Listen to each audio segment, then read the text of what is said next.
Bienvenue à tous, bienvenue sur ma chaîne YouTube, bienvenue aux tout nouveaux abonnés. Aujourd'hui, je vais vous parler des origines de l'eucoderme. Les personnes qu'on appelle aujourd'hui les Blancs, les Caucasiens ou les Européens, les Américains, les Occidentaux. Voilà. Les gens se posent plus souvent la question, comment ça se fait qu'on a plusieurs races? Eh bien, je vais vous expliquer dans cette émission les origines de toutes les races, donc c'est-à-dire principalement du leucoderme. Comme d'habitude avec DJ Arafat.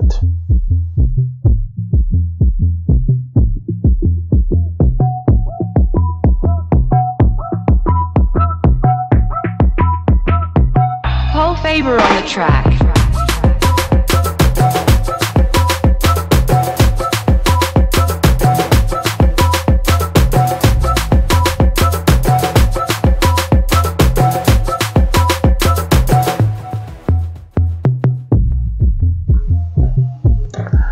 Bienvenue dans mon documentaire. Bienvenue à tout le monde, aux nouveaux abonnés. Faites ceci, abonnez-vous.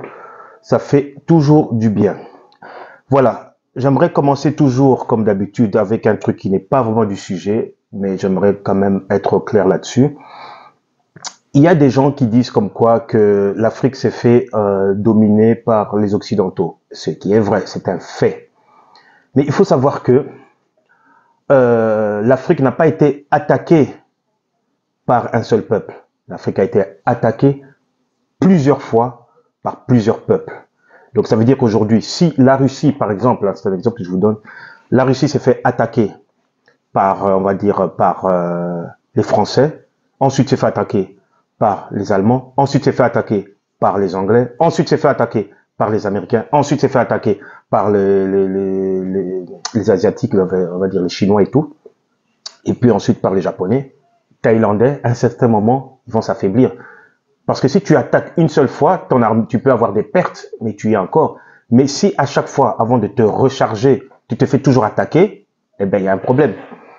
À un certain moment, tu vas t'affaiblir. Et c'est ce qui s'est passé sur les Africains. Eh ben, nous, les Africains, on va se dire, oui, on a été affaiblis, on a fait ceci, on a fait cela, sans prendre en compte qu'on s'est fait attaquer par les Anglais, les Français, les Italiens, les Espagnols, les Portugais, par tout ce monde, les Américains, ils sont venus, ils ont pas lâché. D'où on parle très peu de cette guerre, la guerre qui a duré 300 ans, ça veut dire l'esclavagisme, parce qu'après, dès qu'ils ont gagné, ils nous ont mis tous en esclavage.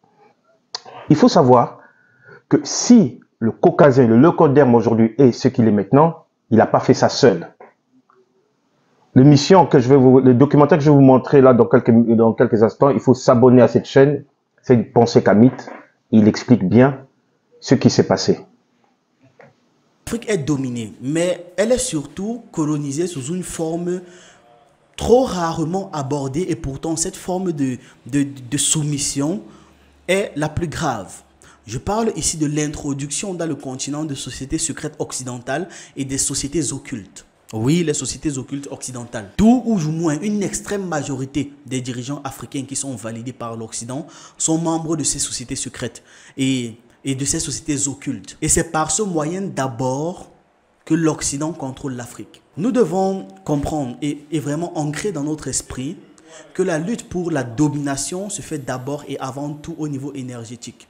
Avant maintenant de toucher les autres aspects. C'est quand on a pris sur le niveau énergétique qu'on peut passer à autre chose. Et c'est par le contrôle des énergies, de leurs énergies, que la fidélité des dirigeants africains vont d'abord envers les Occidentaux et les entités qui sont à la tête de ces sociétés occultes.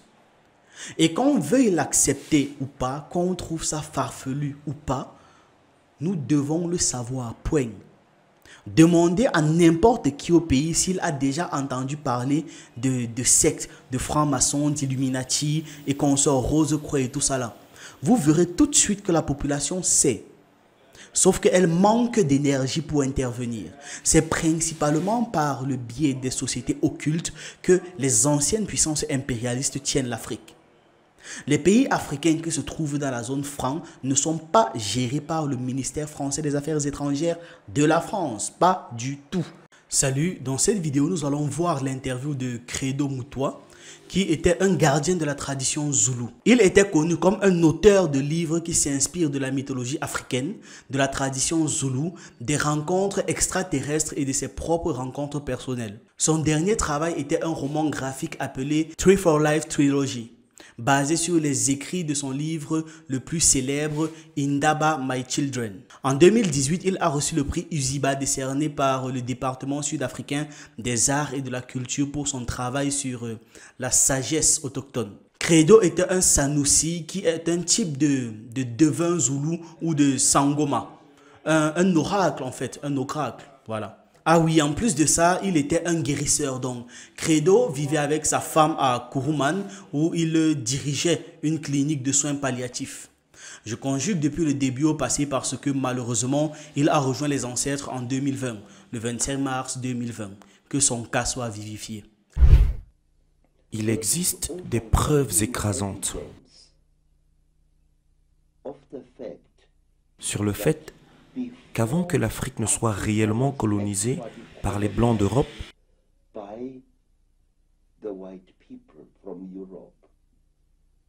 elle a d'abord été préparée à cette colonisation par des êtres étrangers.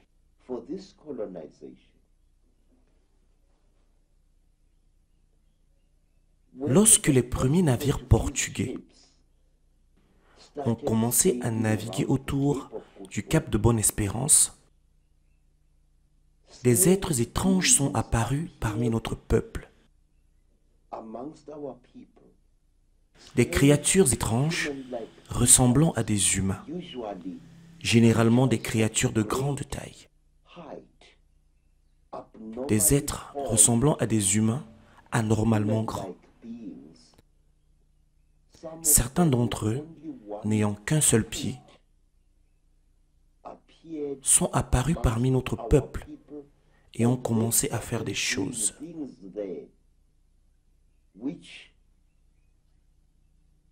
Ce qui a facilité les choses pour les colonisateurs lorsqu'ils nous ont envahis et conquis.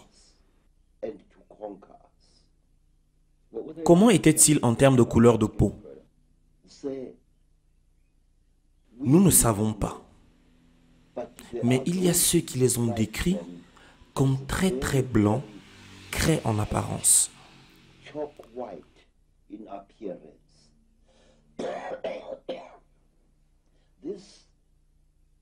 Cela a duré si longtemps qu'il est devenu traditionnel pour notre peuple de représenter ces êtres avec de la craie blanche. Vous avez trouvé des masques chez nos fabricants de masques qui étaient entièrement barbouillés de craie blanche pour représenter ces créatures. Ces créatures mesuraient généralement environ 2 mètres de haut. Elles étaient très minces et portaient des robes faites de la taille tendue d'un certain type d'antilope.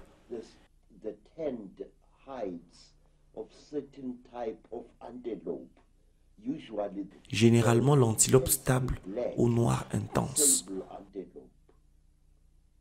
Quel nom les gens leur ont-ils donné? Ils leur ont donné le nom. Le nom est les bêtes de la terrible couverture. Ces créatures étaient habillées exactement comme les moines chrétiens, avec des houppes et de longues robes. En fait, je vais vous dessiner à quoi ressemble l'un d'eux, comme il était montré dans une peinture rupestre. Ces créatures vivaient dans des trous dans le sol ou dans des cavernes souterraines. Et les marins portugais appelaient ces créatures monopodes.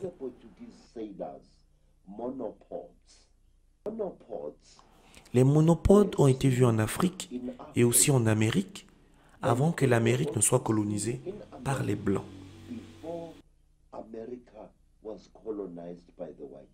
Ils ont été vus parmi les Amérindiens? Oui. Une des choses qui m'a étonné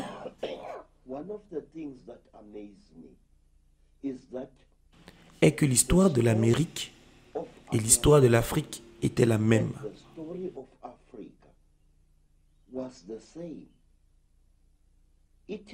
On dit que ces monopodes ont apporté certaines connaissances à notre peuple. Ils ont, en fait, préparé mentalement notre peuple à ce qui était à venir. Par exemple, ces monopodes, ces bêtes de la terrible couverture, portaient un ornement en forme de croix sur leur poitrine, comme un talisman. Une croix faite d'or ou d'argent. Cela ne vous étonne-t-il pas que lorsque les Amérindiens ont vu les croix peintes sur les voiles des navires de Christophe Colomb,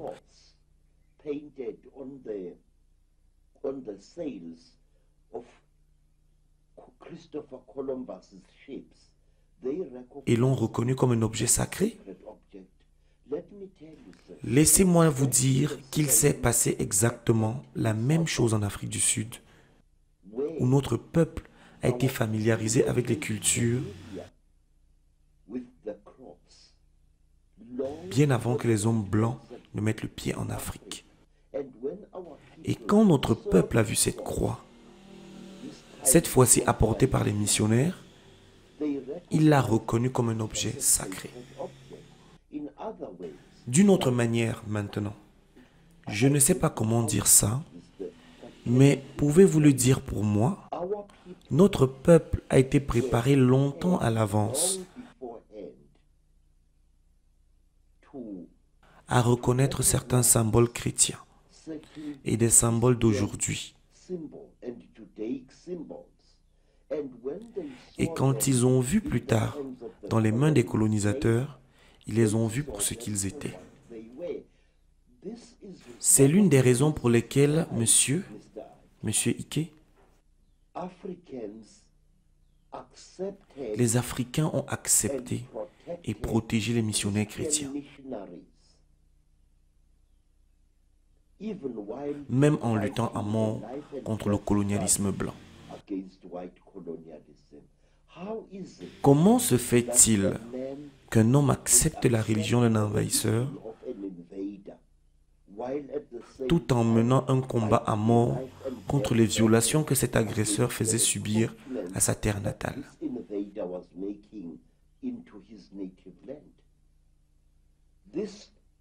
Cela s'est passé en Amérique et cela s'est passé en Afrique.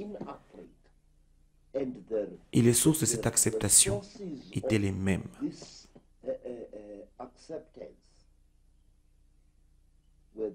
J'aimerais pouvoir exprimer cela dans un meilleur anglais que celui que j'utilise actuellement, car je pense que c'est important.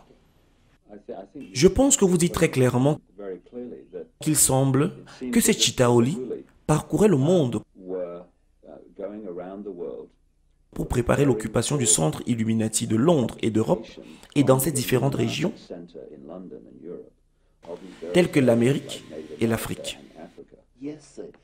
En Afrique de l'Ouest, ces créatures ont également été vues par les populations autochtones. Et il y a eu des témoins de leur présence avant l'arrivée des Occidentaux. Ils les ont appelés Guinaru et entrent même dans leur légende. Et là-bas, ils sont présentés comme des démons, dont l'essai sur la littérature merveilleuse des Noirs, suivi de contes de l'Ouest africain français, par François Victoire en 1913. Au chapitre 3, on décrit un peu ces créatures et on parle un peu d'eux. Au début du chapitre, on vous dit que le nom de ce démon est africain, mais que le démon en lui-même, dans ses caractéristiques, est sémite. Plus bas, dans l'aspect physique, on dit à quoi est-ce qu'il ressemble. Les Wolofs se les représentaient comme un géant à membres grêles, ayant un seul œil fondu dont le sens vertical est placé sur le front au-dessus d'un nez très allongé. Il leur suppose de très longs cheveux et une barbe qui tombe jusqu'aux pieds. Enfin, ils leur font jeter le feu par les yeux et par la bouche. Quant aux déguisements qu'ils peuvent revêtir, ils sont innombrables. Boucs, cabri, chat, serpent, torche flambante, etc., etc. Dans Ama et Mondiaye, il est présenté comme ayant un dos en forme de lame de rasoir et avec un seul de chacun des membres que l'espèce humaine possède en double. Donc là, on dit que ces gens sont grands, portent des habits en peau d'animaux ou faits à base d'animaux et ont un pied et une main, là où les humains ont 2 pieds et 2 mains. Cette description est assez ressemblante à celle que nous a donnée le papa tout à l'heure. Et dans ce livre, on précise même d'ailleurs qu'il y en a qui vivaient dans des grottes, dans des souterrains en règle générale, et que parfois ils déclenchaient même des éboulements qui tuaient plusieurs personnes. Et il rajoute même que certains mineurs les voyaient et que parfois pour les retrouver, on suivait les traces d'or. Donc ils sont documentés. Il y a plein de témoignages sur ces créatures un peu de partout en Afrique et ils étaient là bien avant les locaux. Bien avant les locaux, ils étaient déjà là. Vous comprenez pourquoi dans certains leucodermes, je dis bien certains, ils ont ce pouvoir, enfin pas ce pouvoir, ils ont cette impression de supériorité. Donc ça veut dire que ils savent dans leur ADN que voilà, ils imposent. Que je généralise ou pas, la plupart, lorsqu'ils vont aller dans des pays étrangers, tout ça, ils vont savoir que d'abord ils doivent s'imposer. C'est dans leur ADN et ça a été systémique. Sans se poser la question que eux ils doivent d'abord s'adapter. Mais ça veut dire que nous, soi-disant les étrangers, parce qu'il ne faut pas dire qu'on est vraiment étranger, la terre appartient aux mélaninés, ça c'est sûr, c'est un fait. Lorsqu'on vient, entre guillemets, chez eux, on doit s'adapter, mais eux, lorsqu'ils viennent, ils ne s'adaptent pas. Je connais plein de Belges, Français, Congolais, qui sont nés en Afrique, qui ont gardé leur culture. Mais nous, ici, on ne garde pas notre culture, on n'a pas nos noms, on rejette tout. J'ai été aussi de ce cas-là. Donc, tout ça pour vous dire que le leucoderme s'est fait aider par leurs entités. Il faut savoir que malgré qu'il nous a apporté la Bible, le Coran et tout ce que vous voulez, on n'a pas les mêmes dieux. On n'a pas, je ne veux pas dire le nom Dieu parce que c'est un peu péjoratif ou c'est un peu un nom que je n'aime pas du tout. On n'a pas les mêmes créateurs, on n'a pas les mêmes sources d'énergie. Les leucodermes ont peut-être notre ADN. Oui, c'est un fait, mais ça ne veut pas dire qu'ils viennent de nous. Ça n'a absolument rien à voir. Ils ne viennent pas de nous. Comme je vous ai dit, c'est de la fabrication, sans insulter. Hein. C'est purement scientifique. C'est un peu comme des virus, enfin des microbes ou des bactéries qu'on prend une molécule d'une autre bactérie pour faire une toute autre bactérie et créer une toute autre bactérie qui sera plus offensive. C'est un peu ça. Le leucoderme, on a pris l'ADN du noir, on a pris l'ADN des XYZ, et puis voilà, ça fait le leucoderme. Il faut savoir que l'homme noir existe depuis des millions d'années, je dis bien des millions d'années. Pour que le leucoderme soit là maintenant, il y a eu les Denisova, il y a eu les Yamnaya, il y a eu l'homme néandertal. Ils sont tous partis. Maintenant, il y a le leucoderme qui se trouve aussi, on voit des disparitions. Mais les hommes, les créatures naturelles sont toujours là, malgré qu'ils veulent complètement stopper notre façon de se produire. Ils disent comme quoi que c'est l'Afrique, à cause de l'Afrique, à cause de tout ce que nous faisons comme enfants qui font le réchauffement climatique, or que ça n'a absolument rien à voir. Ils voient très bien qu'ils sont en voie de disparition. C'est pas gai pour moi parce que je suis quand même impliqué, j'ai de la famille, j'ai tout de même aussi des amis, mais c'est un fait. Je dis moi aussi je mourrai, tout le monde va mourir, mais des gens comme ça qui disparaissent, c'est moins triste. Allons au vif du sujet. Je vais vous parler des origines de toutes les races. Donc, écoutez ce documentaire, cette émission, jusqu'à la fin, ça dure plus d'1 heure, je sais.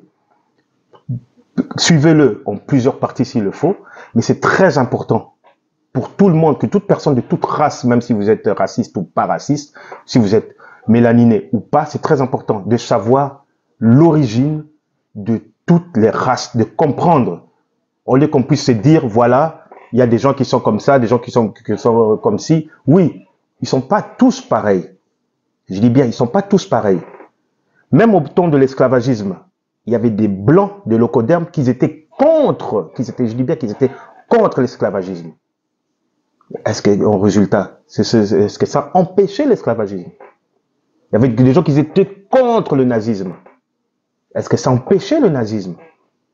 Il y a des gens jusqu'à aujourd'hui qui sont contre les bavures policières. Est-ce que ça empêche les bavures policières? Non. Donc écoutez dans ce documentaire, quitte à faire avancer ça rapidement, vous allez entendre comprendre l'origine même des races. Il faut savoir que c'est un fait. il y a des gens ici, parmi nous, quand on s'est mélangé, on s'est fait des mêlées de sang, des gens qui sont naturels et des gens qui ne sont pas naturels. Ça ne veut pas dire qu'il y a un défaut ou quoi que ce soit, mais il y a des gens qui sont spirituellement, vous allez voir sur les Africains et tout ça, spirituellement reliés à la nature. Et d'autres personnes que lorsqu'on leur parle de la nature, tout ce qu'ils font, c'est les ravager. Ça veut dire qu'ils n'ont rien à voir avec ça. Et d'autres personnes qui sont aussi locodermes, qui veulent avoir affaire avec la nature parce qu'il y a cette part d'être humain. Je vous ai déjà dit dans une émission que l'homme noir, il est 100% humain, malgré qu'il a tous ces défauts qu'il faut, il est 100% humain. Le locoderme, il est de 1,5 à 7% maximum humain. Donc, le peu d'humanisme qui reste chez le locoderme là qu'on voit, c'est le peu d'humanisme qu'on a vu dans l'époque de l'esclavagisme, le 7% qui n'étaient pas d'accord. Les restes, je vais dire au jour d'aujourd'hui, vous allez voir dans le gouvernement français, de jeunes personnes qui sont nées dans les années 90, qui ne connaissent même pas l'histoire, qui sont là en train de défendre la France, que les étrangers n'ont qu'à rentrer chez eux, mais ça sont des gens qui ont 0% d'êtres humains. Les gens les prennent pour des humains, mais c'est pas des humains. Suivez le documentaire, vous allez comprendre la source même du caucasien, du leucoderme. Beau documentaire. Aujourd'hui, ça sera une séance de lecture spéciale, donc on va juste lire. Bon, je vais voir si je vais pas trop commenter, mais il m'arrive de m'arrêter pour commenter, pour dire qu'il y a des erreurs, parce que bon, c'est comme ça que je suis. Mon cerveau ne peut pas faire autrement que de s'arrêter pour dire qu'il y a des erreurs ou pas. Avant de commencer, je vous invite à liker, à partager la podcast channel. On n'est pas nombreux sur cette chaîne. Bon, peu partage, peu like, bon. Et aussi l'algorithme qui fonctionne, mais bon, ceux qui suivent peuvent partager. Bref, vous savez, c'est la vie. Malheureusement, ma chaîne n'est pas assez visible. Bon, c'est pas si grave si elle disparaît. Nous allons lire un livre, notamment de notre très cher père qui s'appelait Niusere Kalala Omotunde, dont le professeur Kalala Omotunde, son livre Pélagias, l'histoire africaine de l'Europe. Je suis très ravie et heureuse de lire ce livre, dont je voulais vous faire une séance, mais dont je me suis dit, comme le professeur était encore de notre vivant, je ne pouvais pas le faire puisque de toute façon, il existait et donc il avait la légitimité de défendre ses propos. Effectivement, je ne suis pas toujours en accord avec ce que faisait le professeur ou disait par rapport à certaines données, mais dans l'ensemble de son travail, je suis totalement d'accord. Et donc, nous allons donc faire une petite lecture spéciale. Et avant de commencer, je voudrais d'abord remercier le professeur Kalala Omotunde pour toutes ses recherches, pour ses travaux, pour tout ce qu'il a fait pour nous, de son vivant et même dans le monde de l'au-delà. Et aussi remercier sa famille qui l'ont fait naître, son père, sa mère, le père de sa mère, etc., ses ancêtres méritants. Et aussi sa famille qui est actuellement présente et tous ceux à qui il a changé effectivement la vie, le bonheur, la joie, etc., dans son univers réel et irréel, donc matériel et non matériel. Il est vrai que la suite, bon, ce qui a suivi son décès est totalement malheureux, mais je maintiens ce que j'avais dit dans ma séance sur les sciences, qu'il soit mort naturellement ou qu'il restait encore vivant. La chose est que qu'est-ce que nous faisons, qu'est-ce qu'on faisait quand il était vivant, qu'est-ce que nous faisons maintenant, qu'est-ce qu'on fait? Il y a toujours beaucoup de Noirs qui pleurent, les Kamites qui pleurent, on perd nos chercheurs, on perd nos héros, etc. J'ai envie de dire un truc, c'est malheureux, ce que je vais dire, c'est triste, mais c'est un fait. Concernant le papa, le doyen Doumbé Fakoli, viendra tôt ou tard un moment, il va devoir quitter cette planète et qu'il meure de manière naturelle ou qu'il meure par une situation épuisante, ça n'empêchera pas qu'il partira tôt ou tard de cette planète. Je sais que beaucoup de personnes n'aiment pas ce que je dis ou n'aiment pas ma chaîne ou n'aiment pas souvent les propos que j'aborde. C'est pour ça que effectivement je suis souvent signalée. Certains Kamites me signalent, beaucoup de codermes me signalent. Bon, c'est pas grave, mais je dois le dire parce que c'est la vérité, j'ai envie de dire. Moi-même, je vais partir, tôt ou tard, vous partirez et il y aura toujours des remplacements, c'est-à-dire notre génétisme de génération en génération prendra le relais, j'ai envie de dire, c'est comme ça. Et si vous connaissez très bien le système ancestral, donc la chose est que nous avons des informations génétiques que nous transmettons à nos enfants, donc en fait, nous-mêmes nous revenons un nombre incalculable de fois au travers du système reproductif. Donc voilà, c'est un peu ce que vous devez savoir. Et donc, il ne faut pas pleurer parce que des gens sont morts ou des gens sont partis. Ils sont juste partis faire le voyage astral, le repos cosmique. Ils reviendront sur d'autres auspices. Et ça, c'est ce qu'il faut retenir. Donc, mes très chers frères, mes très chères sœurs, donc ceux qui aiment bien cette chaîne, qui ne vont pas disliker, qui ne vont pas toujours être irrités et qui voient l'intérêt de partager, on va donc commencer cette séance podcast. Donc, je remercie encore énormément le professeur Feu Kalala Omotunde. Nous allons donc parler aujourd'hui de l'âge du bronze, notamment une période de l'âge du bronze. Il faut comprendre que le codem est venu à la période du néolithique. Dans les séances que j'apprête et qui seront bientôt diffusées, je vais mieux vous réexpliquer cette histoire. Mais là, effectivement, l'objectif, c'est que vous devez comprendre à qui on a affaire, qui sont les Yamnaya et pourquoi nous devons effectivement prendre un peu plus de considération sur la situation dans laquelle nous sommes et pourquoi est-ce que cette situation n'est pas le fruit du hasard. Donc, j'ai décidé de lire la page 20 du livre de notre très cher professeur et après nous lirons effectivement un petit texte dont j'ai fait la petite recherche. C'est tiré effectivement des documents de recherche des scientifiques de la page web Science Nordic. Donc, c'est un site web pour les scientifiques de l'Europe du Nord, voilà, les Nordiques si vous préférez. History rewriting, Europeans were born in the Bronze Age. Donc, l'âge de bronze, c'est la fin partie du néolithique. Il faut comprendre que, et dans le Locodème est né environ, donc, pour d'autres sources, c'est il y a au moins 2700 ans.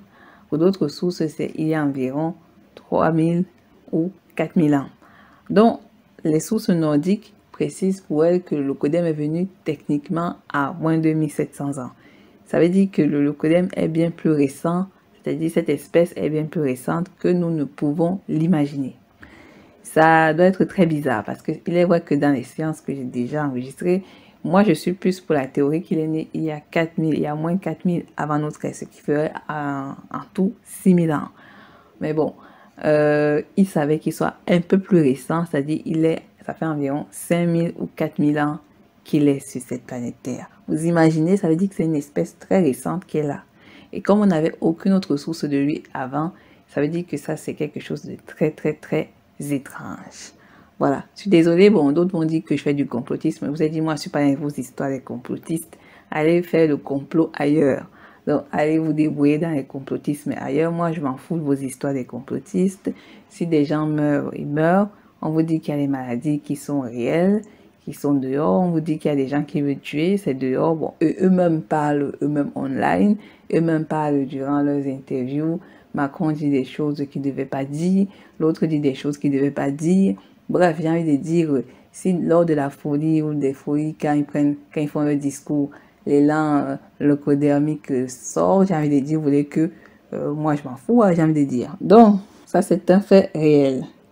Commençons la lecture.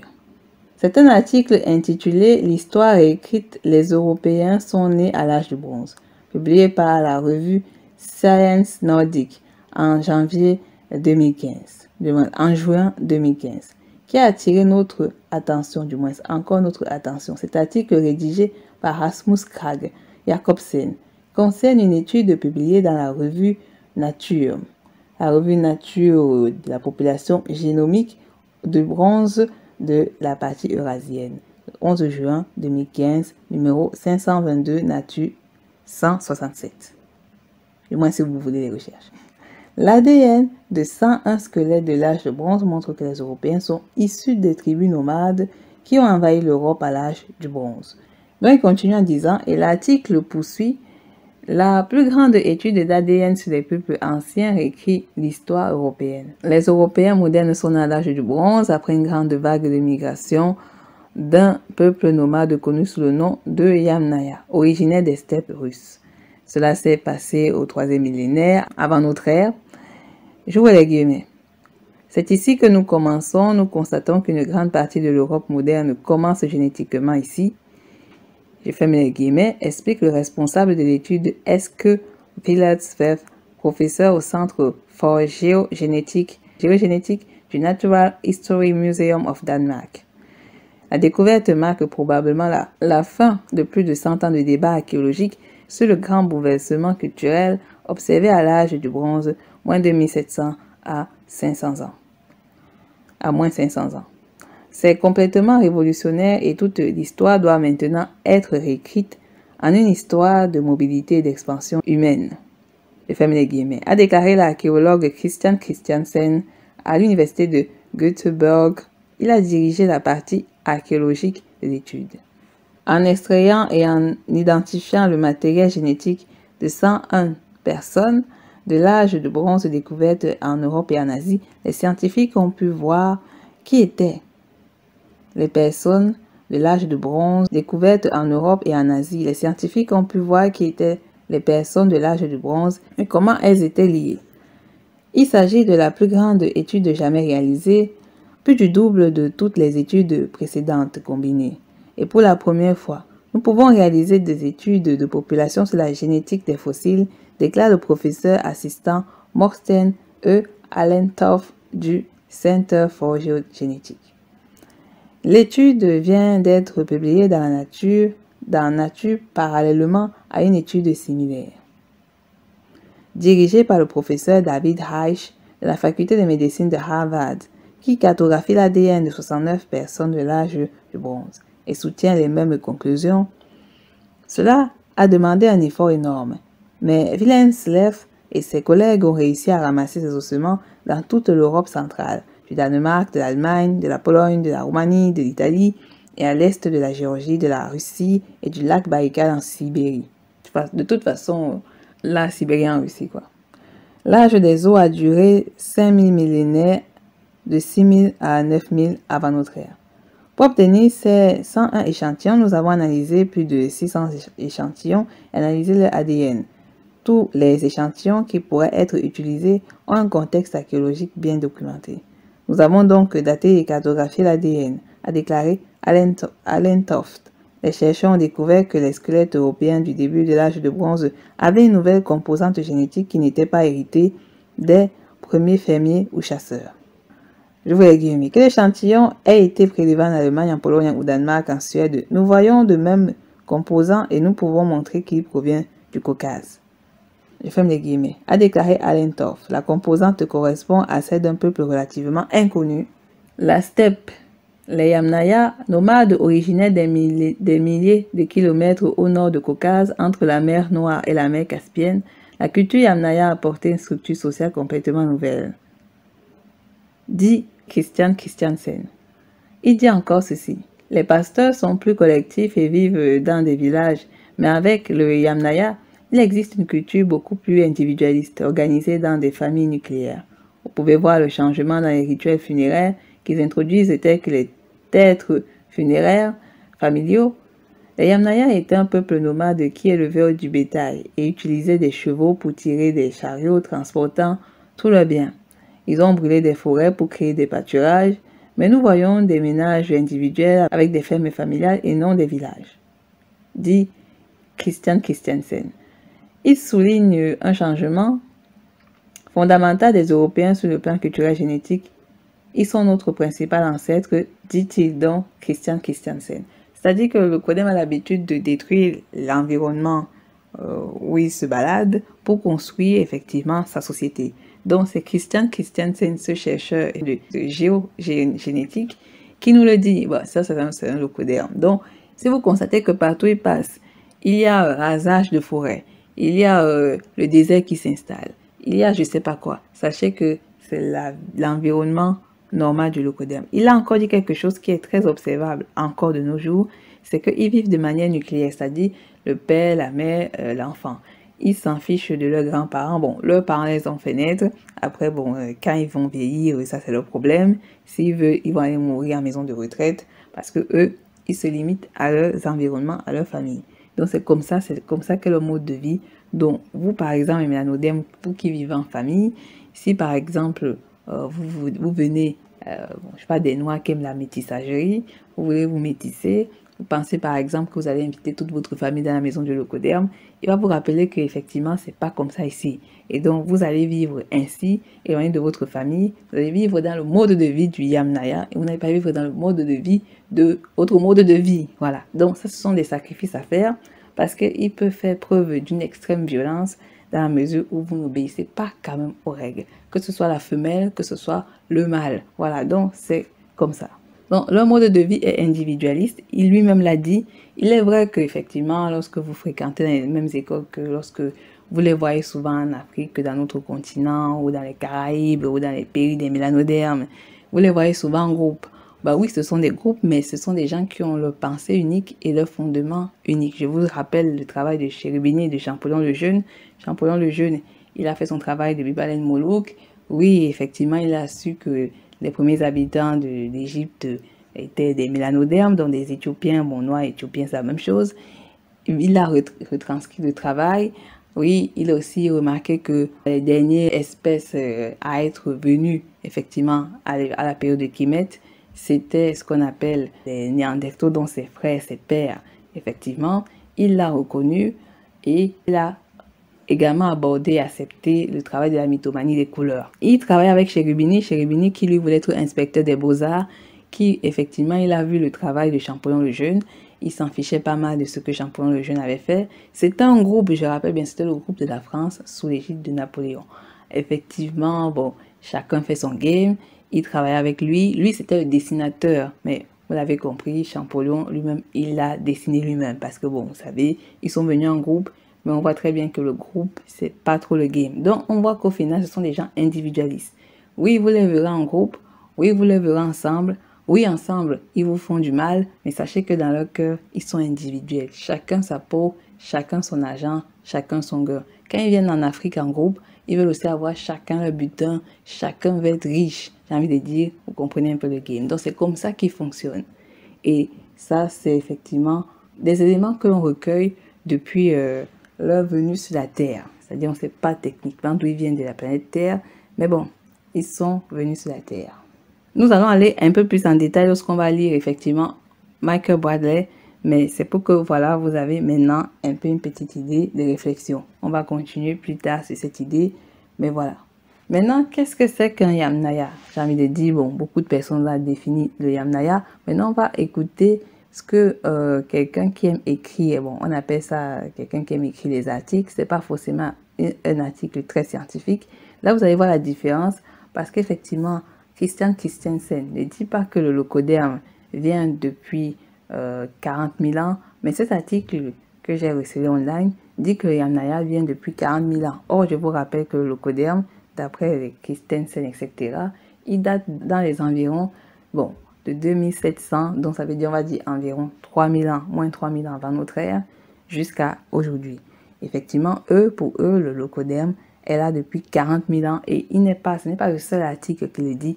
Beaucoup d'articles online scientifiques de la génétique font que le dire. Sachez que c'est extrêmement faux. On a des preuves, malheureusement, qui ne datent pas depuis le néolithique, dont l'âge de pierre. Ils sont venus à fin âge de pierre parce que le avènement ont enclenché les guerres médiques, les multicrises, les multiguerres.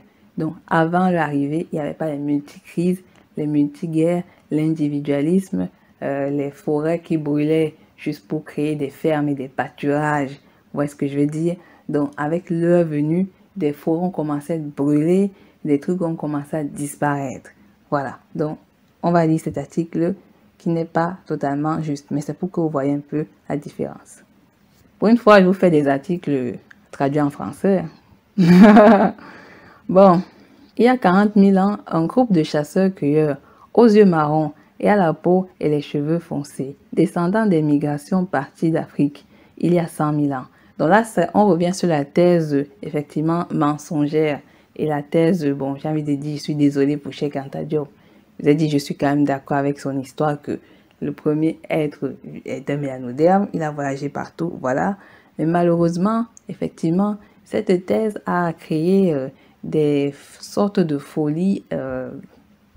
Voilà, je voulais pas m'arrêter, effectivement, mais c'est que tellement c'est grossier que je vais répéter ce que je fais que répéter depuis que j'ai commencé ma chaîne. Bon, depuis que j'ai commencé par réviser un peu tout ce que j'ai dit sur ma chaîne, parce que j'étais aussi en accord avec cette idée de glaciation, mais au fur et à mesure de mes recherches, et effectivement aussi en regardant d'autres chaînes un peu plus poussées dans ce phénomène, donc c'est là que j'ai commencé un peu à faire un background à réfléchir, à analyser des phénomènes, à voir des trucs et des théories. Et il est vrai, et c'est hautement vrai, que le mélanoderme ne s'est jamais transformé en leucoderme suite à 100 000 ans de glaciation. Ça, c'est une théorie réelle. Donc, le mélanoderme et le leucoderme, c'est deux entités génétiques totalement différentes. Elles ne sont pas venues de la même manière, elles n'ont rien en commun et il faut l'accepter, c'est une réalité. Donc, effectivement, bon, vous allez me dire, est-ce que ce sont des êtres humains? Moi, pour moi, le mot humain, je l'ai dit, je le mets de côté, vu les contextes et sachant très bien d'où cette définition du mot humain vient, ça ne me regarde pas. Comme je vous ai dit, appelez-vous par l'appellation de ce que nos ancêtres avaient dans les linguistiques, Muntu, etc., Beti, Bamileke, etc. Vous prenez ces noms, mais le reste, les mots des leucodermes, humains, êtres vivants, bref, on les laisse ça pour eux, voilà. Donc, j'ai envie de dire que vous comprenez qu'on n'a strictement rien à voir ensemble. Notre ADN ne peut pas se refroidir. Je vous ai dit qu'on a des exemples. On a des exemples de territoires où il fait extrêmement froid, que ce soit hors de l'Afrique ou en Afrique. Et les Noirs vivent là-bas depuis depuis des millénaires, ne sont jamais devenus leucodermes. Donc, cette théorie, je suis désolée pour Cheikh Anta Diop, mais pour moi, elle ne marche pas. Et bon, pour dire ouais, scientifiquement, elle est fausse. C'est triste, mais c'est la vérité. On peut dire que par moment, on ne peut pas lire. C'est-à-dire, on peut devenir un peu clair. Mais on ne deviendra jamais leucoderme. Et jamais nos cheveux ne vont être lisses ou tomber suite à une glaciation. Ce sont les histoires du village. Donc, ce sont des théories fausses. Donc, je répète cette théorie imaginaire. Donc, il y a 40 000 ans, un groupe de chasseurs-cueilleurs aux yeux marrons et à la peau et aux cheveux foncés. Donc, il parle des mélanodermes. Mais il est vrai que les mélanodermes sont venus, ils ont fait le voyage jusqu'à la terre qu'on appelle vulgairement l'Europe, donc l'Asie de l'Ouest, donc l'extrême ouest de l'Asie. C'est ce qu'on appelle l'Europe. Effectivement, bon, ils disent descendants des migrations partis d'Afrique, bon, il y a 100 000 ans, et venant s'installer dans la steppe pontique au bord de la mer Noire. Là donc, c'est l'imaginaire, parce que non seulement le mélanoderme, oui, en effet, il a voyagé, mais je le répète, il ne s'est jamais métamorphosé, parce qu'on appelle ça c'est limite une métamorphose ou une mutation.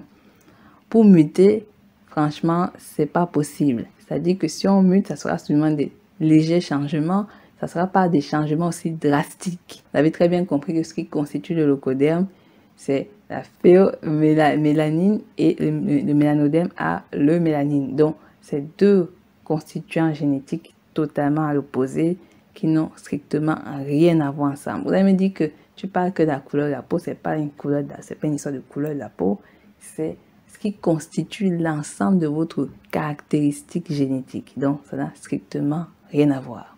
Il dit en passant par l'Asie centrale où il rencontrait et se mélangeait avec l'homme néandertal déjà établi sur Terre. Donc, il ne précise pas depuis quand est-ce que l'homme néandertal est arrivé sur la Terre, parce que techniquement, c'est pas qui est cet homme néandertal.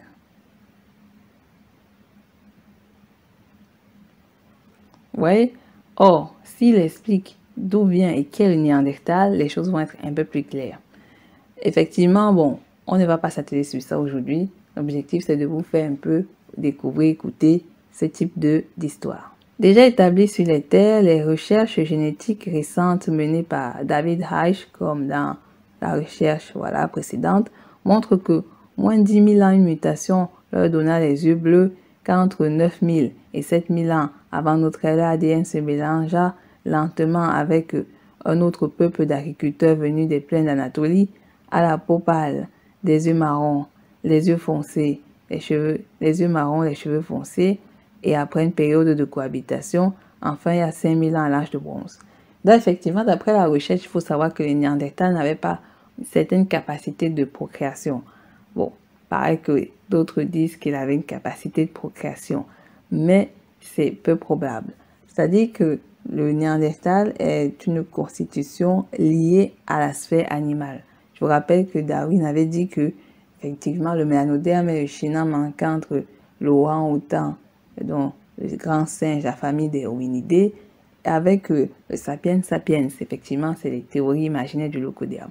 Mais je pense que peut-être que Darwin, sachant un peu que techniquement, l'ADN n'est pas techniquement cette terre, en fait, je pense que quand il voulait dire le schéma manquant entre le orang-outan et le sapiens sapiens, il voulait parler d'eux, parce que c'est eux le schéma manquant. Parce que techniquement, on ne sait pas d'où ils viennent. On ne sait pas s'ils viennent de cette planète Terre, on ne sait pas s'ils viennent d'ailleurs. Ça dit qu'on ne sait même pas d'où vient, limite, l'espèce qu'on appelle aujourd'hui, de façon gentille et amicale, le caucasien. Donc, on ne sait pas d'où vient le caucasien de façon amicale. Je dis ça de manière polie parce que c'est comme ça qu'on doit les appeler, de manière polie. Donc, voilà. Et qu'ils aient eu des mutations, ça les regarde. Donc, après une période de cohabitation, bon, il dit, il y a 5000 ans, à l'âge du bronze, un peuple des steppes Eurasie centrale, éleveurs de moutons montés sur des chars tirés par des chevaux, grâce à l'invention de la roue, parée de bijoux, à la peau pâle, les cheveux foncés, les yeux marrons de façon prédominante. Il y a 5000 ans, bon, je vous l'ai dit que ça c'est pas un article très scientifique, c'est un article qui mélange un peu les choses, les histoires sont un peu mélangées, on comprend pas, bon, entre temps il met des chiffres, donc nous quand on va lire cet article, on va dire oh my god, qu'est-ce qu'il est intelligent, mais ça n'a aucun sens. Donc il vient d'où? Comment la mutation s'est faite? Comment est-ce qu'on quitte d'une espèce néandertalienne qui est une souche avec un mélange d'animalerie étrange? Comment est-ce qu'il devient techniquement un être vivant? Comment est-ce qu'une souche animale se mélange avec des sapiens, dont les mélanodermes? Après, on ne sait pas. Il passe 9000, 7000 ans plus tard. Il devient totalement pâle, yeux marrons, yeux foncés. Et voilà, il sort Yamnaya. Bon, cette histoire tirée comme ça n'a aucun sens. Mais c'est comme ça qu'on aime nous vendre les histoires. Et nous aussi, on va dire, oh my god, donc l'Afrique a donné naissance à des tueurs en série. Je suis désolée, mais on n'a pas donné naissance à ça. Et que ce soit triste, que ce soit vrai. Et il est vrai, on n'a pas donné naissance au Néandertal. Voilà, donc c'est-à-dire à ce qu'on appelle de façon gentille actuellement le caucasien.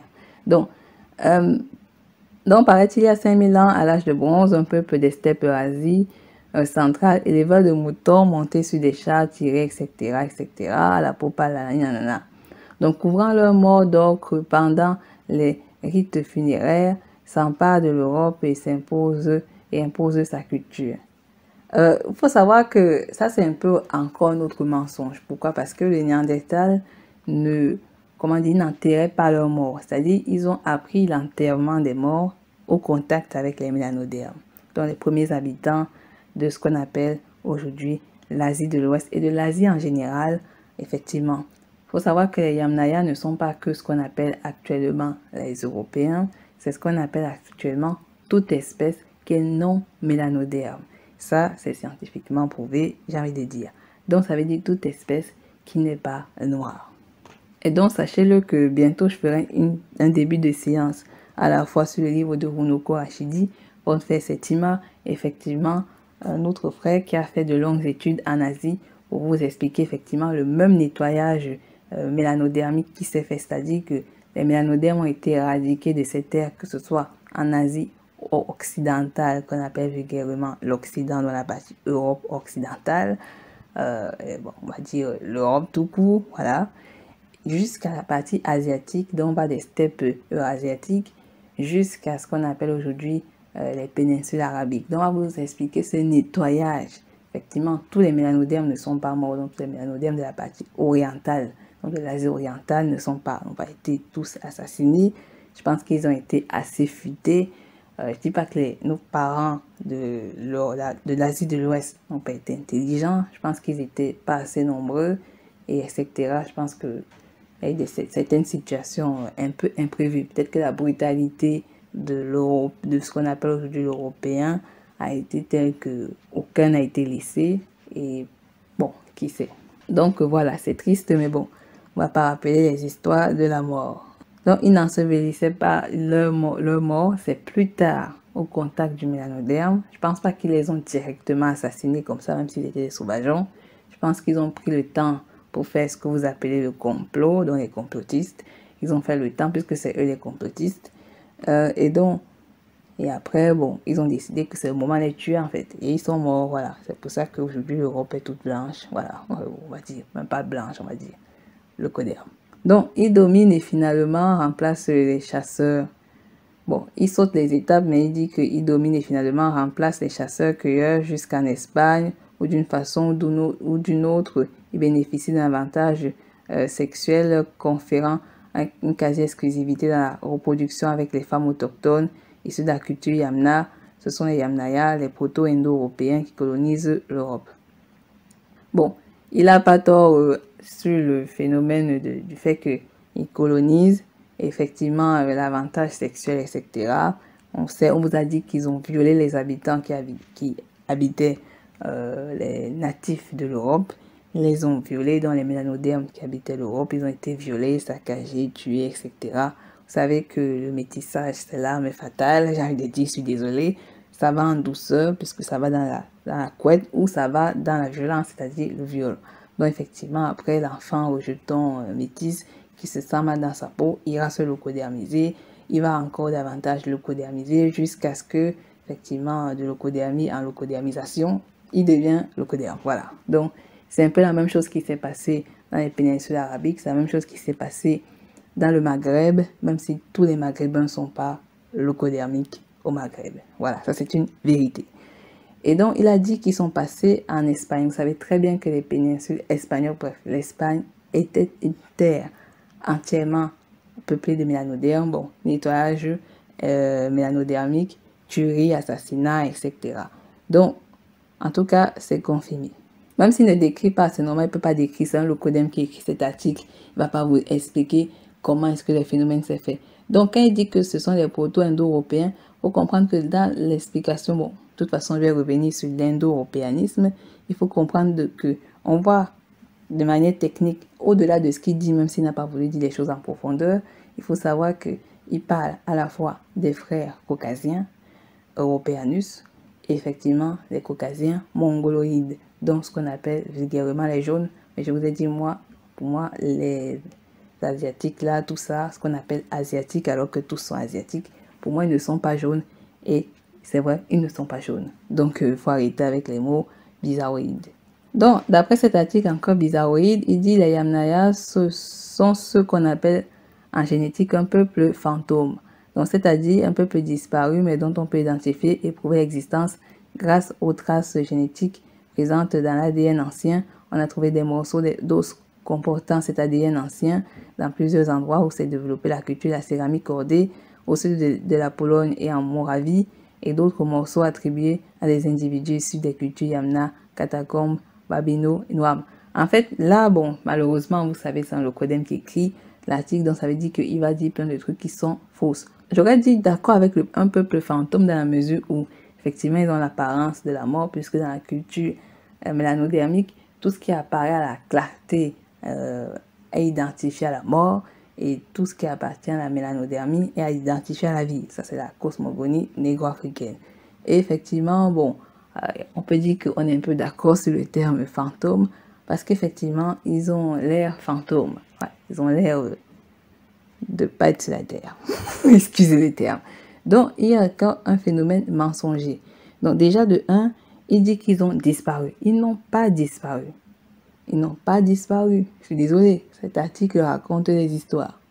Ils sont toujours vivants, puisque qu'est-ce que c'est que le Yamnaya? Le Yamnaya, c'est littéralement, je dirais que c'est le stade un peu plus évolué du néandertalien. Je pense qu'il y a eu juste un changement de nomenclature. Bref, le Yamnaya, c'est l'ancêtre du néandertal. On peut même dire, je vais même peut-être aller un peu loin. Je vais même dire que c'est une tribu, puisqu'ils aiment le mot tribalisme. Donc, c'est une tribu d'un des divers peuples néandertaliens qui existaient ou qui vivaient effectivement dans les steppes asiatiques, qui se sont séparés en diverses familles. Peut-être que les Yamnaya étaient la tribu la plus sauvage de l'ensemble des Néandertals, j'ai envie de dire. Donc, ouais, à la limite, ouais.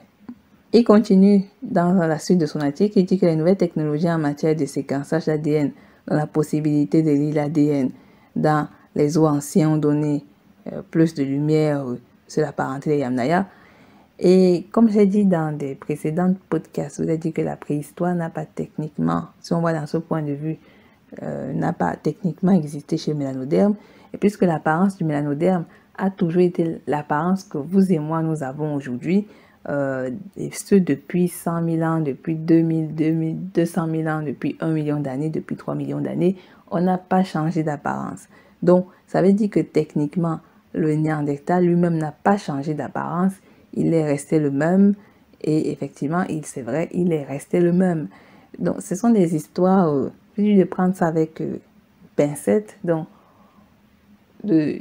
derrière, dites-vous qu'il y a un phénomène qui est de l'ordre de la manipulation historique, génétique et même de l'histoire de la volonté du créateur, l'histoire de la terre à la limite, parce que le créateur a créé la terre, il nous a laissé ça, donc à nous de nous débrouiller. Donc on est dans une falsification de l'histoire de la terre, parce que la terre est une historique, elle sait ce qui s'est passé à la mémoire de l'eau et à la mémoire de la terre, à la mémoire de l'air, de l'eau, du soleil, et donc on sait ce qui s'est passé.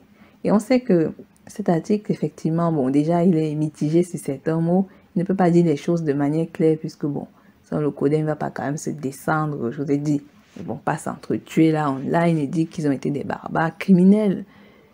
Et malheureusement, ça prouve encore que nous ne pouvons pas totalement nous fier à leurs données, à leurs recherches, à ce qu'ils disent, que ce soit les historiens locodermiques, que ce soit les politiciens, les médecins, etc. On ne peut pas être en accord avec eux à 100% dans tout ce qu'ils disent dans leurs recherches.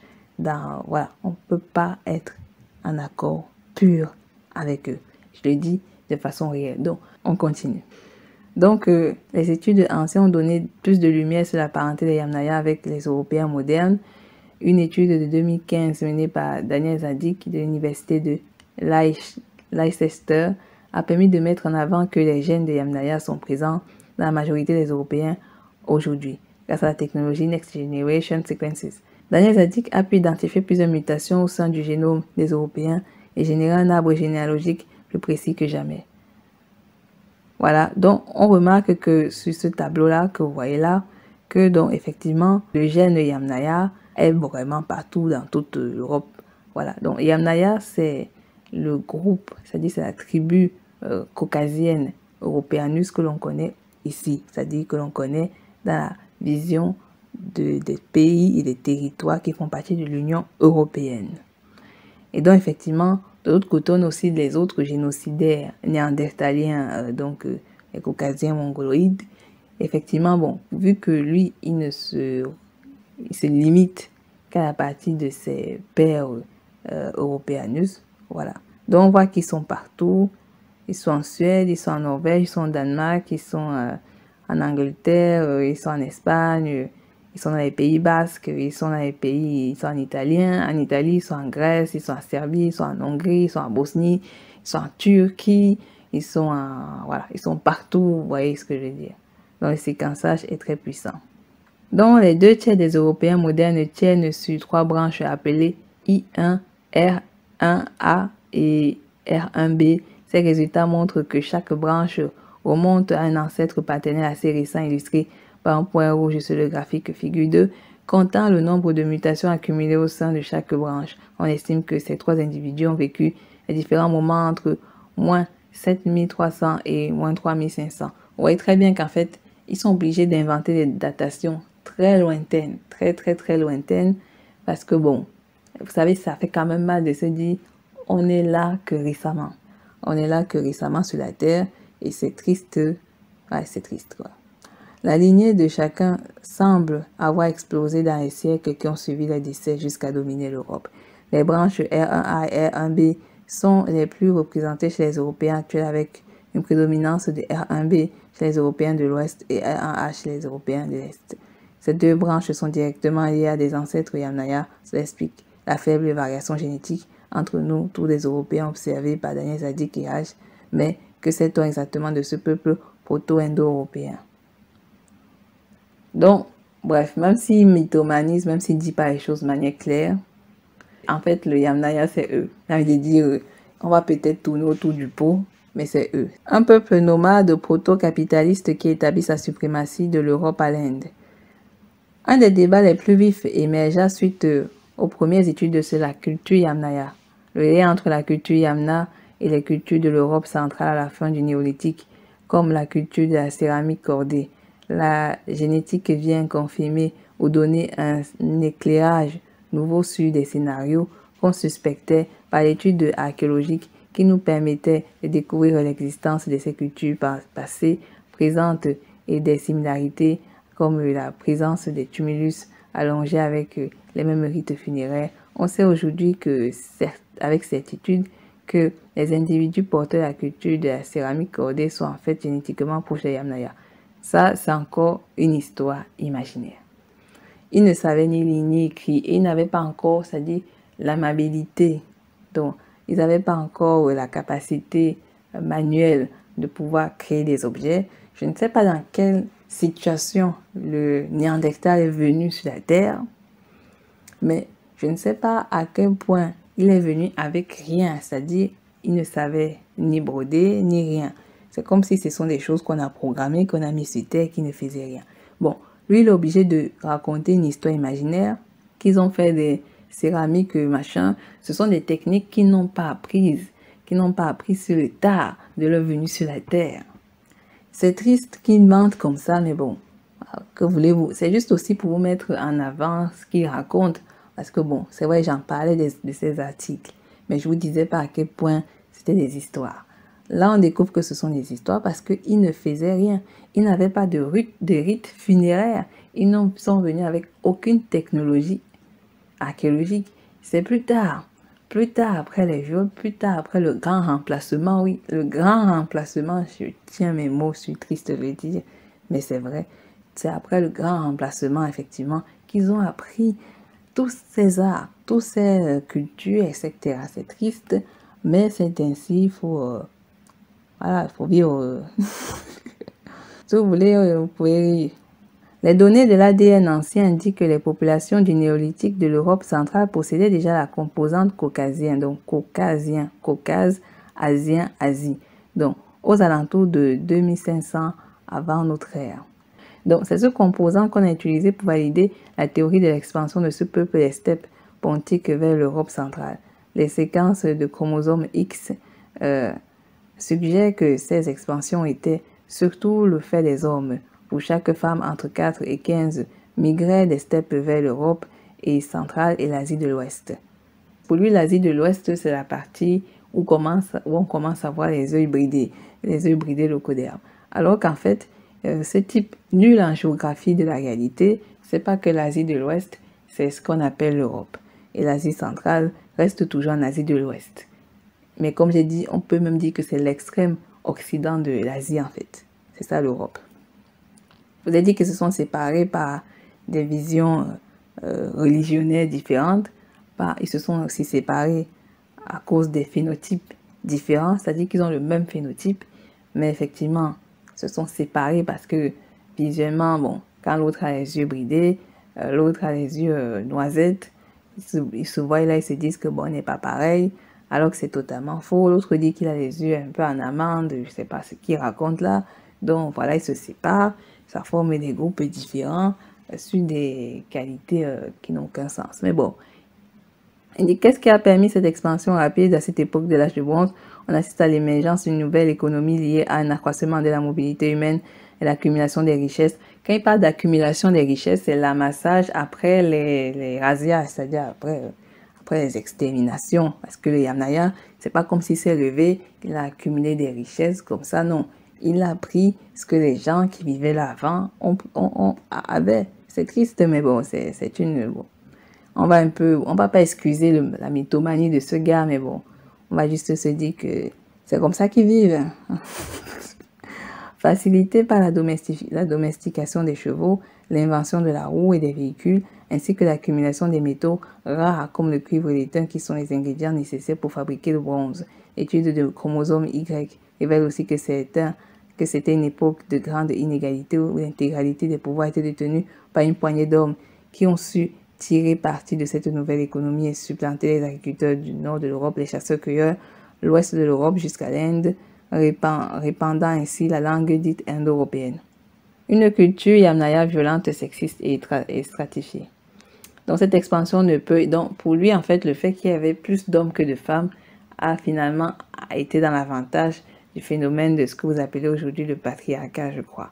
Donc, c'est-à-dire que l'homme est en dominance, la femme est écrasée, etc. Donc, nous allons appuyer cela des pensées de Cresswell Singh. Je vous cite les auteurs que vous devriez vous-même aller lire. Cresswell Singh, on va également lire Nelly Fuller, acheter son livre, je vous ai déjà dit quel livre.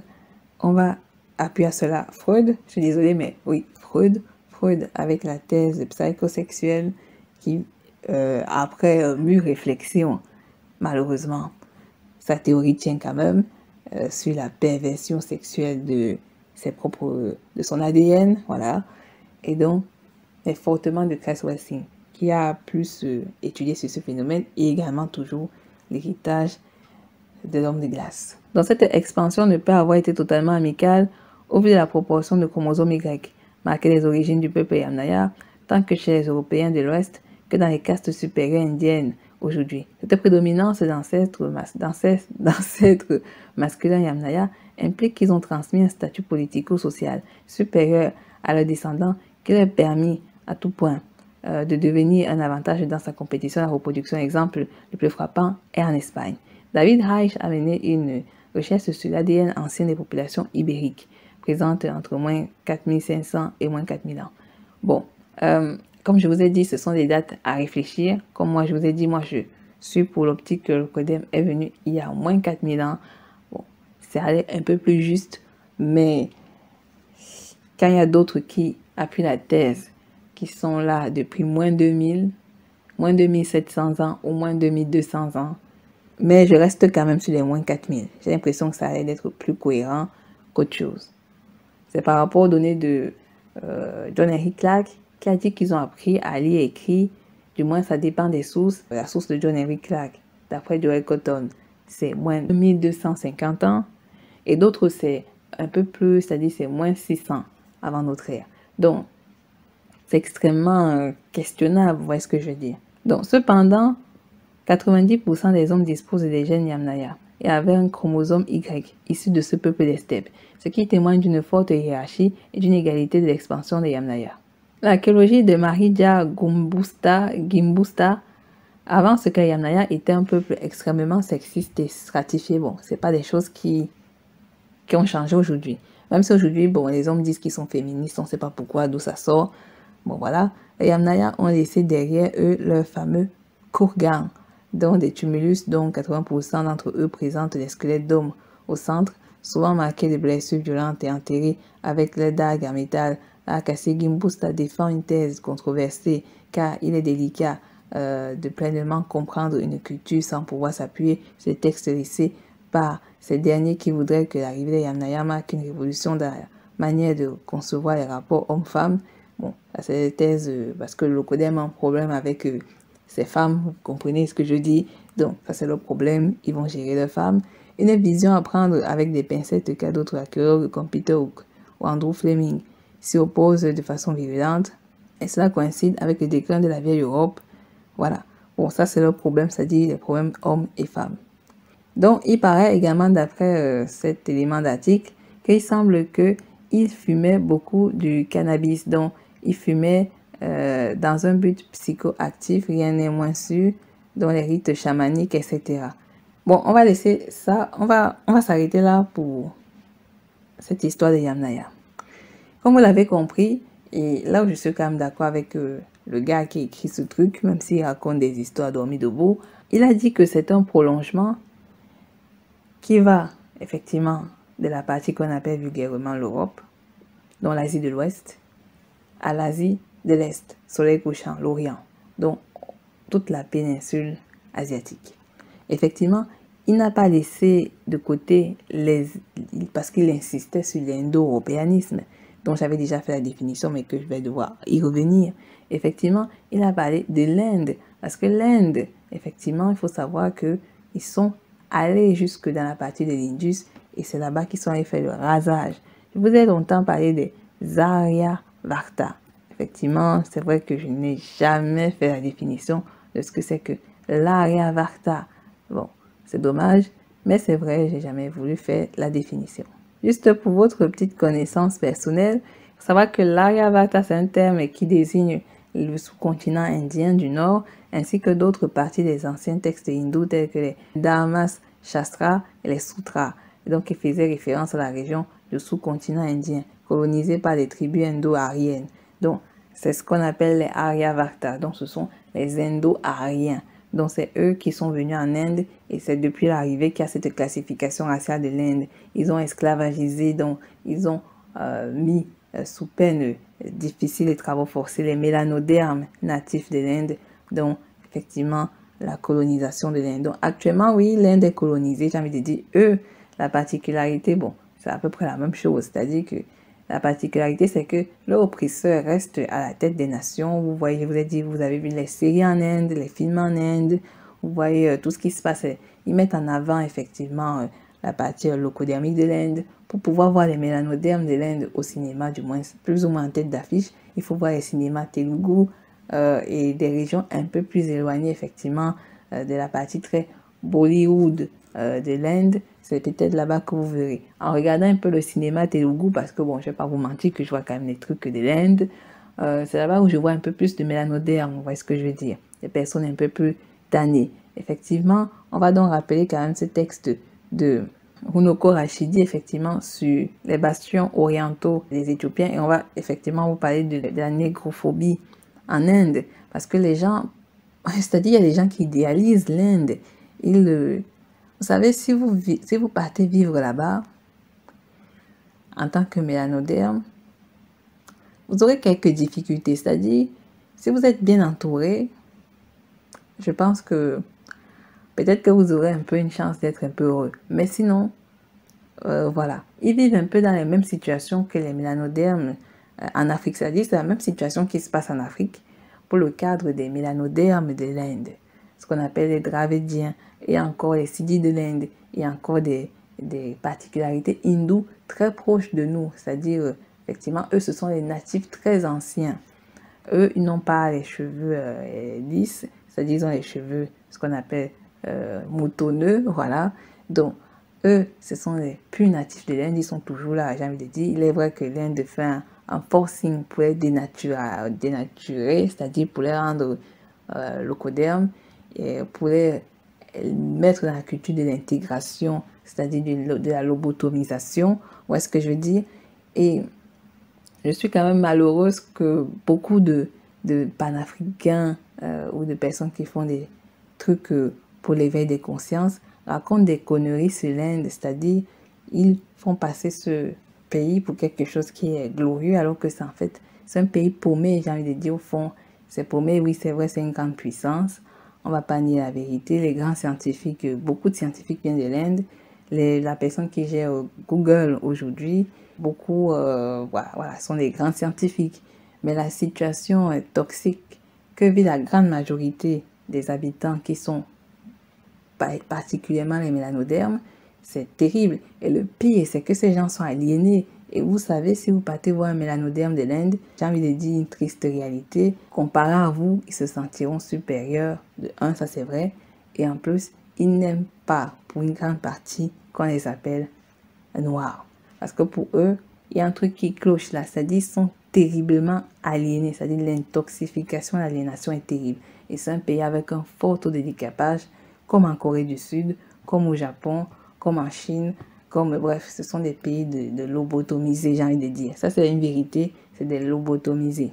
C'est un peu comme aux Caraïbes, il y a pas mal de lobotomisés. C'est comme en Afrique, il y a des lobotomisés. Donc, c'est triste et ça, c'est une réalité. On va lire ce passage. C'est du livre, effectivement, de Runoko Rashidi, La présence africaine de l'Inde, voilà. Donc, je vous invite à aller acheter ces livres. Donc, les présences millénaires. Donc, je lis le passage. Comme précédemment exposé, la présence africaine en Asie antique était visible du point le plus occidental aux extrémités les plus orientales et méridionales du continent, et ce jusqu'au beau milieu du Pacifique.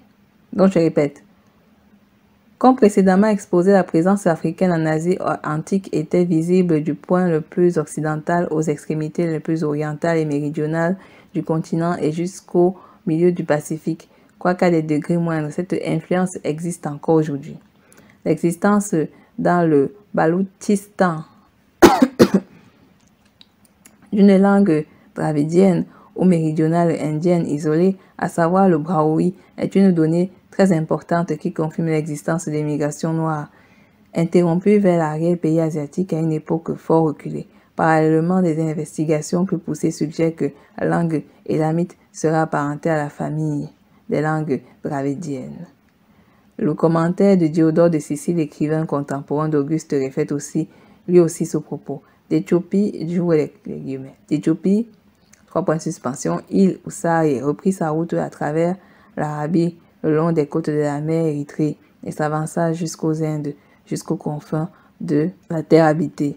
Là, il fonda un nombre considérable de villes et nomma l'une d'elles Nisa, voulant laisser le souvenir de la cité Nisa, où il avait été élevé en Égypte. C'est quand même très étrange. Vous voyez, dans l'histoire de Oussari, c'est limite un voyageur. Il était partout. Il a vécu très longtemps en Égypte, c'est normal, c'est une légende. Et après, un moment, il est parti vivre en Inde. Et après, on a l'impression qu'il est mort en Inde. En même temps, on dit qu'il est mort en Égypte. En même temps, des histoires Congo nous disent qu'il est revenu au Congo. C'est pas pour effectivement créer une polémique, mais c'est pour dire que l'histoire d'Oussari, c'est une histoire, c'est une légende qui a parcouru tous les peuples mélanodermes. Sachez qu'on n'avait pas ce type de légende lorsqu'on parle des peuples Yamnaya, parce qu'ils n'ont aucun lien avec Oussari, ils ne le connaissent pas. Ce qui est très intéressant, c'est que c'est Diodore de Sicile qui nous le dit. Donc, c'est-à-dire qu'il a retranscrit. Et c'est très intéressant. Pourquoi? Parce que on se rend compte que nos ancêtres, effectivement, le Locodème a été assez impressionné de ces histoires et l'a relaté. S'il n'avait pas relaté malheureusement ces histoires, on n'aurait jamais su que nos ancêtres ont fait des balades de partout et ont découvert des choses qui peuvent être très impressionnantes. Effectivement, je remercie aussi beaucoup Onoko Rashidi pour son travail de recherche très puissant. Je vais vous dire des choses qui se passent en Inde. C'est très grave et je vais vous dire des choses particulières chez les mélanodermes de l'Inde. C'est-à-dire qu'ils vivent une situation que vous ne connaissez pas. C'est-à-dire vous ne connaissez pas, c'est vrai qu'ils sont aliénés, c'est vrai qu'ils ne se reconnaissent pas mélanodermes, mais ils vivent des situations terribles. Beaucoup d'Africains se reconnaîtront. Nos frères des Papouasies se reconnaîtront. Et nos frères des Caraïbes se reconnaîtront et les Noirs qui vivent en Occident se reconnaîtront. C'est triste, mais c'est un cas. On vous parlera, j'espère, si j'ai le temps, de vous parler des Noirs de Chine. Je ne parle pas des gens qui sont venus là et qui ont voulu s'expatrier. Je parle des Noirs de Chine qui sont là depuis des siècles, voire même des millénaires. Bon, on dit qu'ils sont là, ils sont venus depuis le 15e siècle, alors que c'est une fausse histoire. Mais bon, la vie, c'est le mensonge aujourd'hui. Bon, du moins, on est en train de quitter l'ère du mensonge. Donc, on va finir sur ce petit texte de Onoko Rashidi.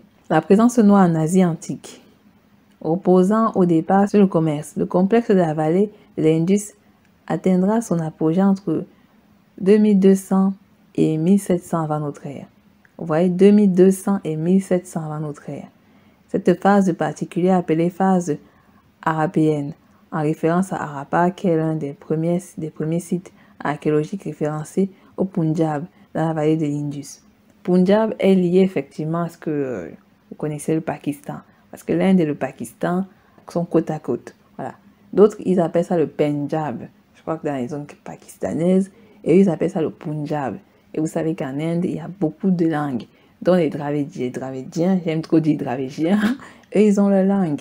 Après, bon, même parmi les mélanodermes de l'Inde, il y en a qui ont des langues, voilà, c'est un pays où si vous partez y vivre, apprenez différentes langues, j'ai envie de dire, vous vous dites peut-être comment est-ce qu'ils font avec le cinéma, ils sont 1,5 milliard ou 6 Donc, ils peuvent se débrouiller, ça fera toujours des millions de vues.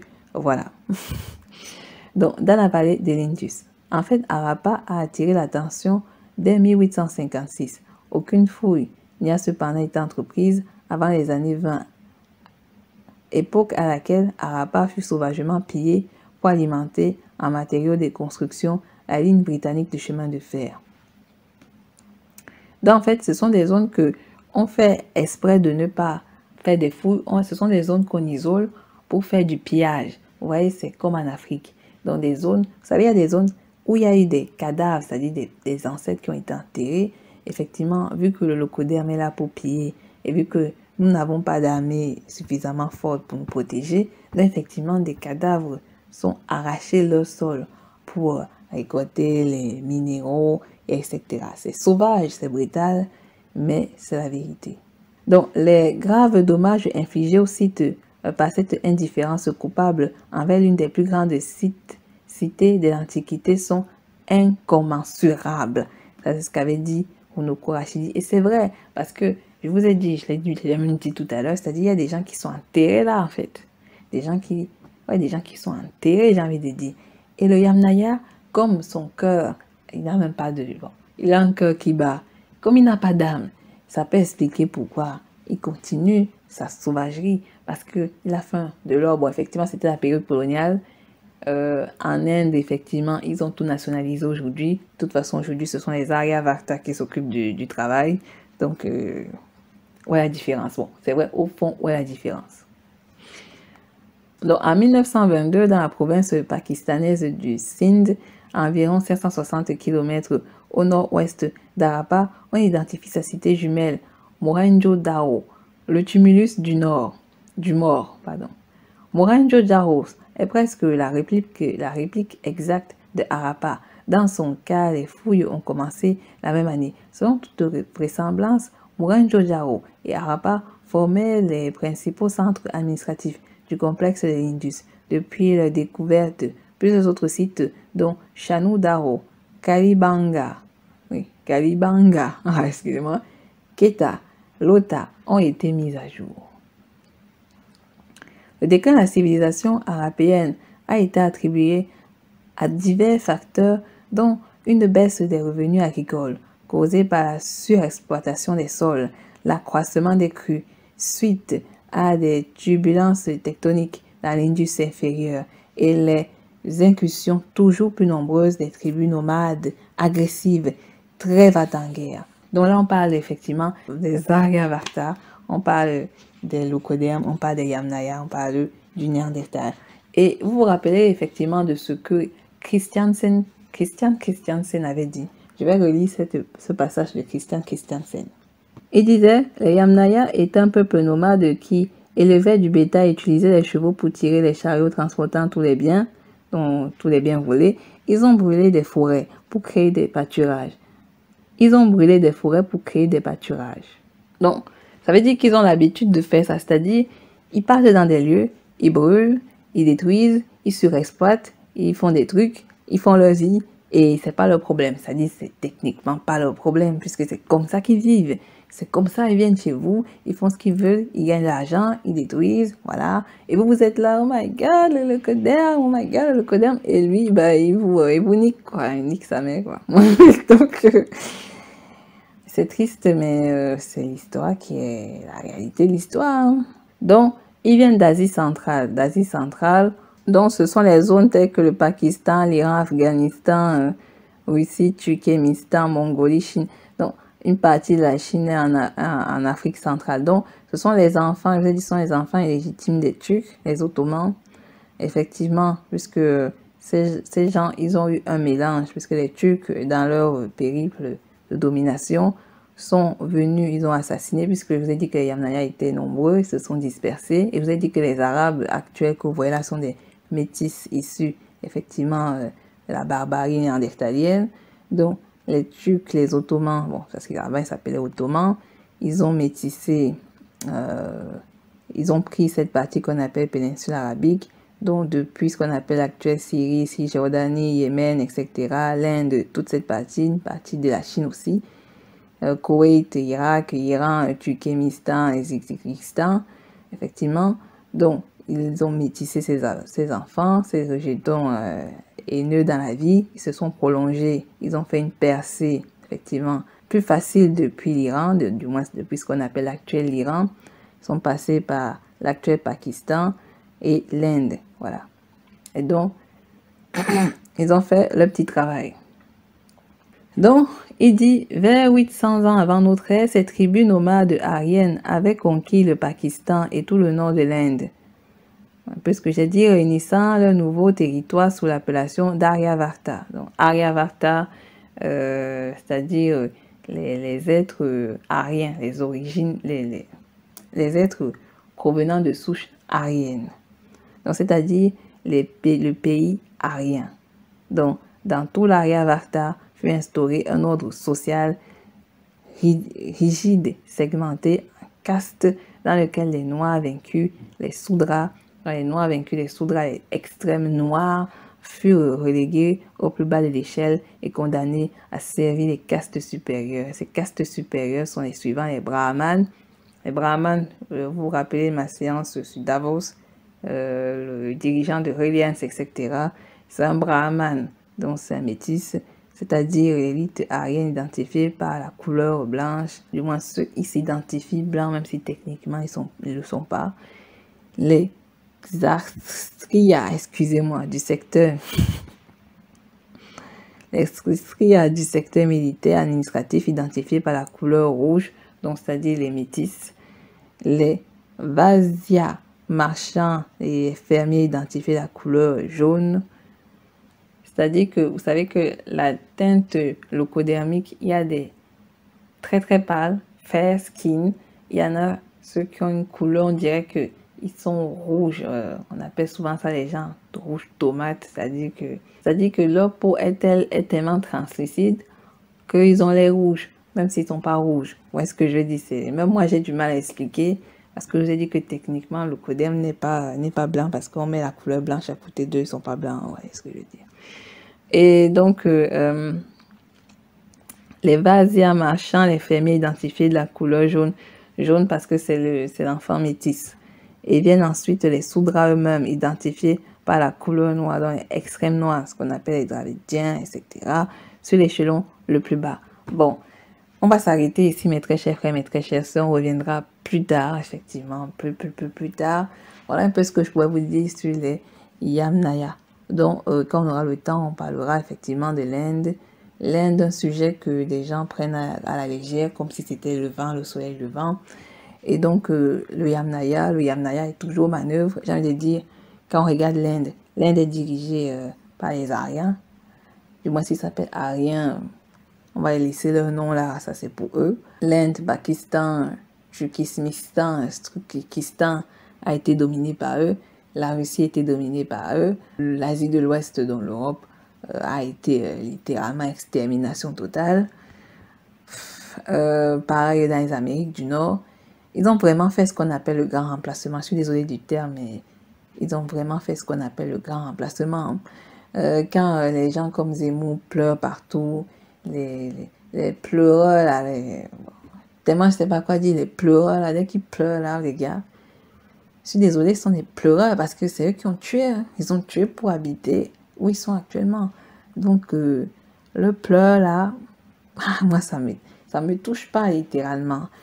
Donc, voilà un peu, mes très chers frères, mes très chères sœurs, j'espère que cette séance, qui n'est pas une séance de lecture habituelle, effectivement, vous a intéressé. Si oui, bah, n'hésitez pas à liker, à partager la podcast channel. Je vous remercie, effectivement. Et nous nous reverrons une prochaine fois. Bibala. Voilà, j'espère que vous avez apprécié ce documentaire. Faites des commentaires si vous voulez, mais pas des commentaires racistes ou quoi que ce soit. Ça n'a absolument rien à voir dans cette chaîne. Le but n'est pas du tout d'être raciste. Le but, c'est de comprendre nos origines. Vous allez parler à n'importe quel Africain. Je veux dire, on est dans un continent, disons que l'Afrique est un grand continent. Mais vous allez aller plus au-dessus, vers les Algérie, Maroc et tout le bazar, les Égyptiens aussi. Vous allez leur dire s'ils tiennent leur source de sang chez les Africains mélaninés. La plupart disent qu'ils ne sont pas africains, la plupart, ou 100% disent que c'est l'Afrique du Nord, pour faire la différence. Alors que c'est dans un même continent. On est d'accord, vous avez vu ça dans le président de la Tunisie et tout ça. Ils ne voulaient pas les gens de la subsaharienne, parce qu'ils n'ont rien à voir. Ces gens ne se prennent pas pour nous, parce qu'ils savent très bien qu'ils sentent, du point de vue ADN, qu'ils n'ont absolument rien à voir. Aucun Algérien, Marocain, mis à part très peu, ils vont se dire qu'ils sont africains purs. Ils vont dire qu'ils sont de l'Afrique du Nord. Voilà. Donc, même si nous, mélaninés, on se met avec leurs sœurs, c'est un problème. Ils vont dire, je veux bien que tu sois mon pote, mon frère, mon cousin, mais tu ne touches pas à ma sœur. Ça, c'est clair. Mais le contraire, ça se fait souvent. Je vous dis ça parce que je subis moi-même le cas et je suis moi-même dans la situation. Donc voilà.